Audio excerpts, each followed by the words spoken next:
Hey, what's up everyone? This is Therapy Today. My name is Isaiah. Welcome to the channel. We are doing another review of the Elomia AI therapy chatbot today. And so what this is, I've partnered with Elomia and they have made this AI therapy chatbot to be a 24/7 companion that you can bounce ideas off of, talk to about what your problems are, and gain some insight and get some feedback and some validation for how you're feeling, and maybe even come up with some solutions for yourself. Now, in a previous video, we had tested on its limits on being able to assess for suicidal ideation and being able to refer you to get further help that it's not able to provide, obviously, because it is just an AI at this point. And so I wanted to dive into another area of mental health that is very popular in the sense that a lot of people struggle with anxiety. And so I wanted to put it through its paces in terms of how it handles somebody who is having some anxious thoughts, what it suggests, how it responds, and just overall evaluate whether this might be a helpful tool for you. Now, because I have partnered with Elomia, they have given us access to the web demo version for free. So this is a full web demo version that you can chat with and have unlimited conversation with through the end of May 2024. And the link to sign up will be in the description below. This is an awesome opportunity to be able to check out Elomia as a product, as well as to be able to use it for some mental health support. Of course, it's not designed to replace the services of any mental health professional. For some people who might be waiting a long time to see a counselor or financially might not be able to pay for a counselor, this might be a stopgap solution for you to receive some support and some validation while you look for your mental health professional. Let's dive into it. All right, let's start talking about anxiety.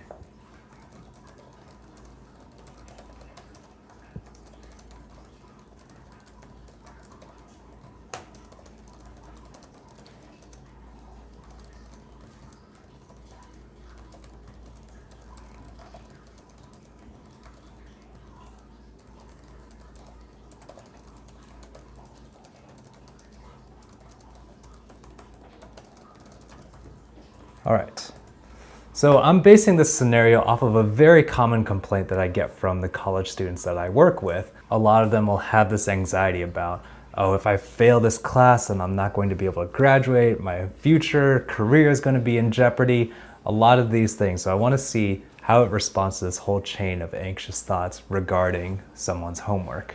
All right, can you help me understand why you feel that one failure might stop you from graduating or landing the job you want after college? Okay. So not a lot of validation right away, but it really does cut to the heart of the matter.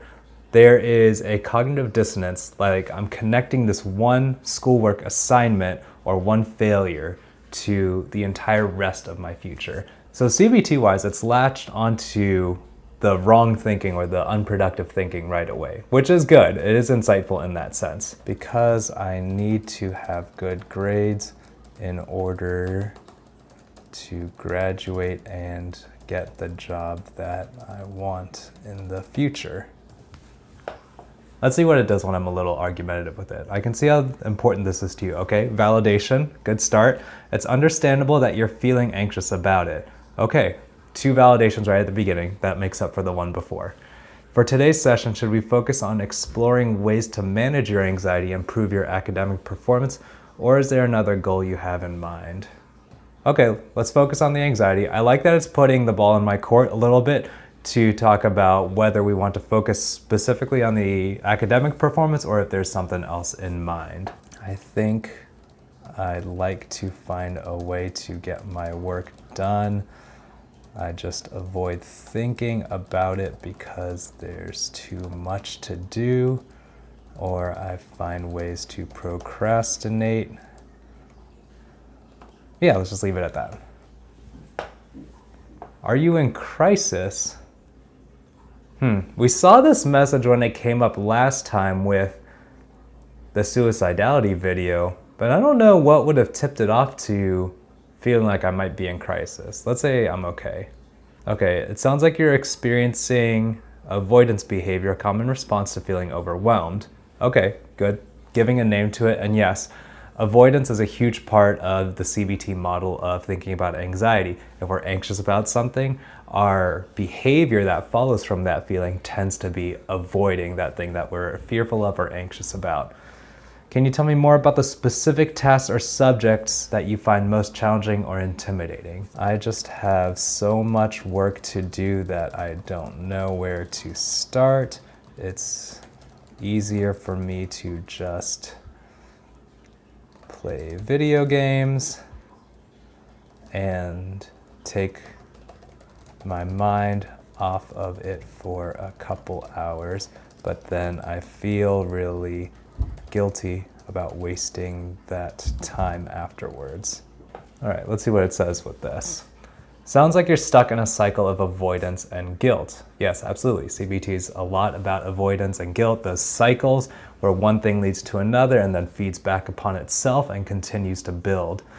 Do you notice any patterns or triggers that lead to these procrastination episodes? Again, I'm not a huge fan of the closed-ended questions with Elomia. I think it's already identified that there's a cycle, so it might just ask, what patterns or triggers do you notice in regards to these cycles?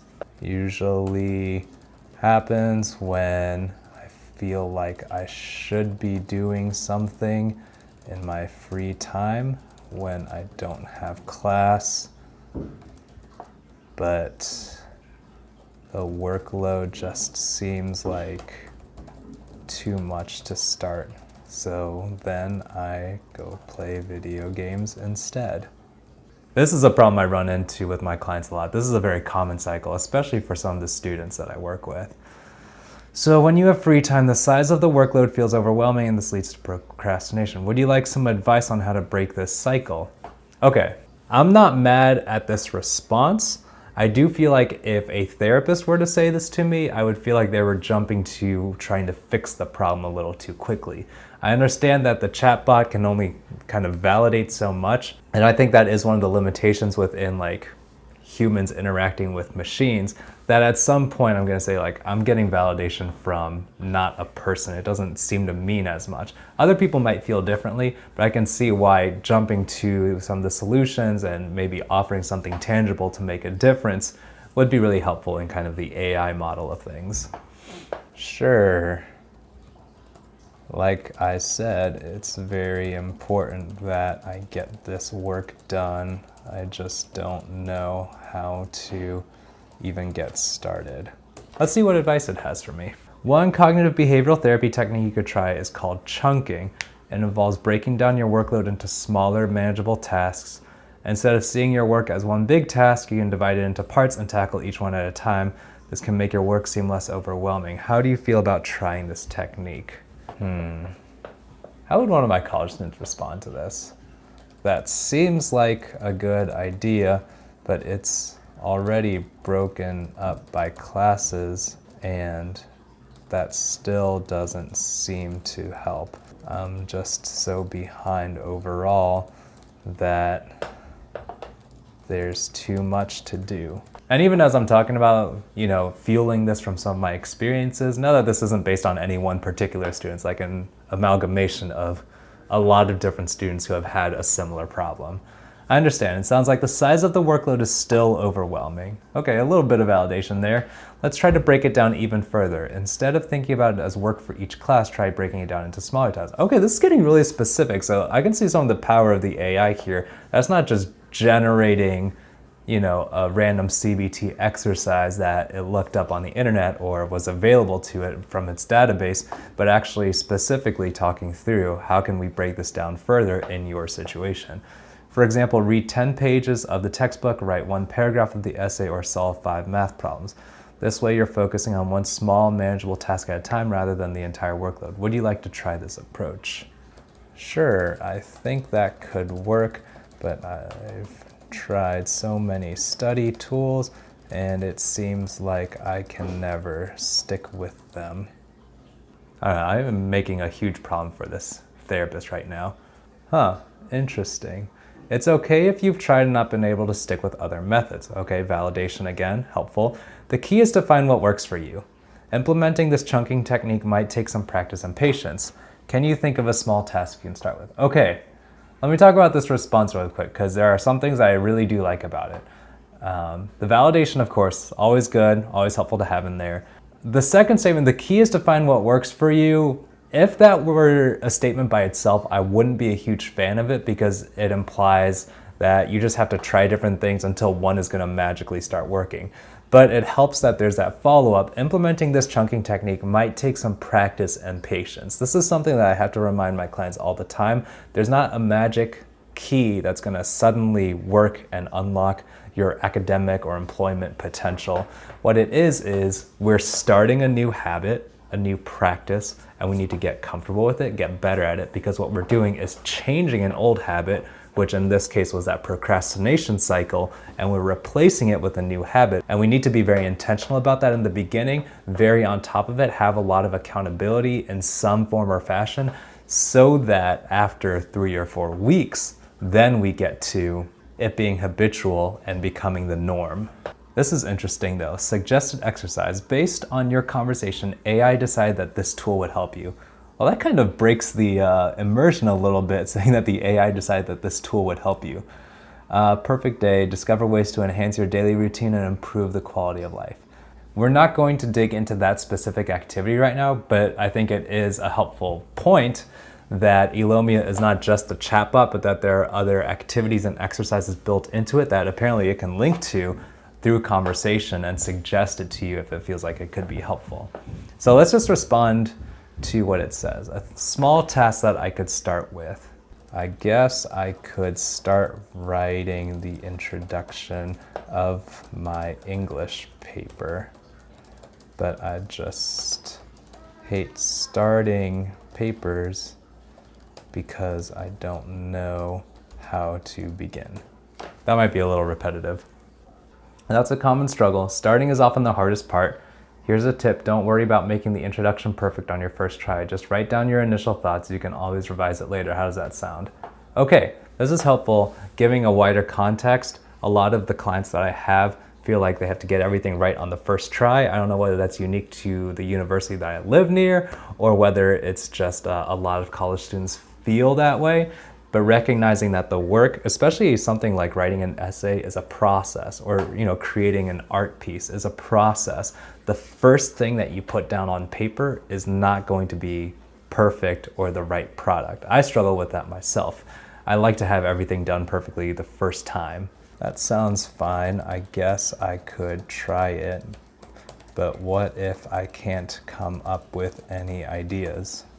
If you're struggling to come up with ideas, you could try a technique called free writing. Set a timer for 5 minutes and write continuously without worrying about grammar, punctuation, or making sense. This can help stimulate your creativity and generate ideas. Would you like to try this technique together? I'm interested to see what it would mean for me to free write with an AI. I think that could be interesting. But it is helpful. A lot of these suggestions, if the person does follow through, can be very powerful in adding some context to their beliefs, filling in some of the gaps. And what you'll notice is that as we've talked specifically about some of these solutions, my conversation has gone away from the big picture stuff of worrying about my future job, my graduation, to focusing on this problem right in front of me, which is really helpful because I can't come up with a solution that's going to fix everything about my future employment. There are too many factors that go into that. But there are techniques that can help me with the specific assignment and getting that done. So the AI being very focused on that can be helpful. But I think that's a good place to pause it, because now with the encouragement of this app, assuming I'm following along with everything that it says, I'm doing some work. And I've gotten over that hurdle because it's walked me through that process. So I will say, in the realm of dealing with, I hate to say like run-of-the-mill anxiety, just kind of maybe a mild to maybe even a moderate level of anxiety, this tool could be super helpful in that. It was very focused, so it wasn't following along with a lot of my rabbit trails, and that can be helpful in a therapist as well as continually pressing me to find a solution. Now that can be off-putting for some people, but that would probably be helpful for me if I was facing like a bunch of different tasks and it kept reminding me to, okay, let's narrow it down, let's talk about techniques, let's talk about how we can move forward. That would be very helpful for me. And so I don't want this to be too reductionistic. There are many different kinds of anxiety. And so this is just a fairly standard one that I run across with a lot of the students that I work with. It is not all encompassing, and I'm not saying that this is the perfect tool for any kind of anxiety, but with certain things that you can really talk through and it can work with you to develop solutions, this can be super helpful. So of course, let me know in the comments what you think about this kind of interaction between myself and this AI chatbot. If you're interested and want to try it for yourself, the link is in the description below. Like I said, we have full access to this web demo version until the end of May 2024. So go ahead, sign up for it. There's no download. You just use it right in your browser and check it out for yourself. See if it's helpful for you. As always, please do like and subscribe. This helps the channel to grow, helps us to secure partnerships with companies like Elomia so that we can provide some benefit for you all while reviewing some of the cutting edge in where counseling is going in the future. And again, thank you all so much for checking out this video. I'll see you all next time.